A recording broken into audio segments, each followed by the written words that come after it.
Mga fans ng Barangay Ginebra, galit at dismayado sa Barangay Ginebra.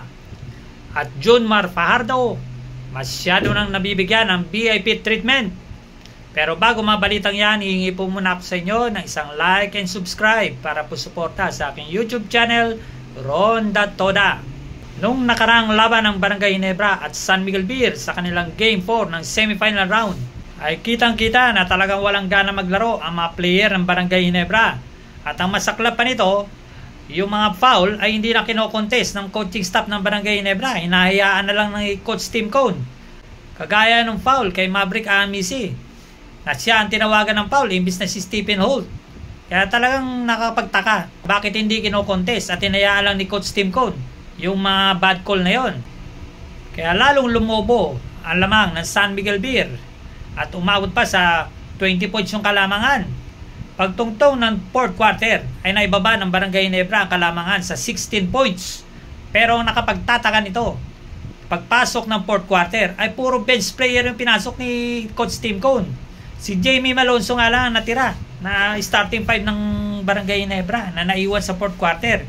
Kaya talagang nakakapag-isip ang mga fans na talagang bigay ang laban. At hinayaan lang ng Barangay Ginebra na talunin sila ng San Miguel Beer. Ilang beses nang napapaya at talagang tinatambakan ang Barangay Ginebra ng San Miguel Beer. Hindi pa ba natuto ang Barangay Ginebra sa ganyang mga pangyayari? Halos kawawa ng Barangay Ginebra. Hinayaan lang nilang gulpihin sila ng San Miguel Beer. Kaya maraming mga fans ang nadidismaya at galit na galit dahil sa hindi magandang nilaro ng Barangay Ginebra. At galit na galit kay Coach Tim Cone. Imbis na gumawa ng paraan si Coach Tim Cone na mahabol yung kalamangan, ay hinayaan lang niya at pinasok pa niya yung mga bench player. Paano mahahabol yun? Kaya maraming mga fans ang nag-iisip at nagtataka, bakit gano'n ang diskarte ni Coach Tim Cone? Sadya ba talagang bigay yung laban ng Game 4? O hinayaan lang ni Coach Tim Cone na tambakan sila ng San Miguel Beer at paabutin talaga ng Game 7? Parang napakapangit naman panoorin pag ganyan ang labanan. Mabuti pa yung labanan ng Rain or Shine at saka TNT Tropang Giga, talagang pisikalan, bugbugan.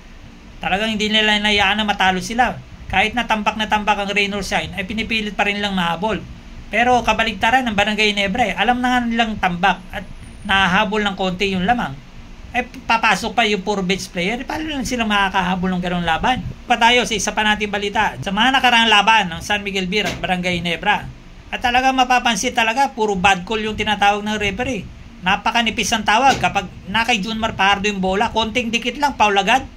Pero kapag si Junmar Fajardo ang nangalabaw at talagang namisikal, halos ma-injured na yung mga player ng bumabantay sa kanya dahil sa sobrang lakas niya bumangga.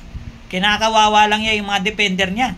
Kagaya minsan yung mga nakaraang mga conference, yung binangga niya talaga si Raymond Almasal, kulang na lang ma-injured yung balikat ni Raymond Almasal dahil sa sobrang lakas ng pagbangga ni Junmar Fajardo. Pero ang nangyayari, si Almasal pa yung foul. Kaya ngayon nakakabuisit. Kapag nananakit si Junmar Fajardo, ay hindi nila tinatawagan ng foul. Pero pag may buwabantay at madikit lang kay Fajardo, ay tinatawagan agad ng foul. Sana naman maging fair sa lahat yung tawagan sa PBA at saka sa mga official ng PBA. Sana naman maging fair kayo sa lahat ng player.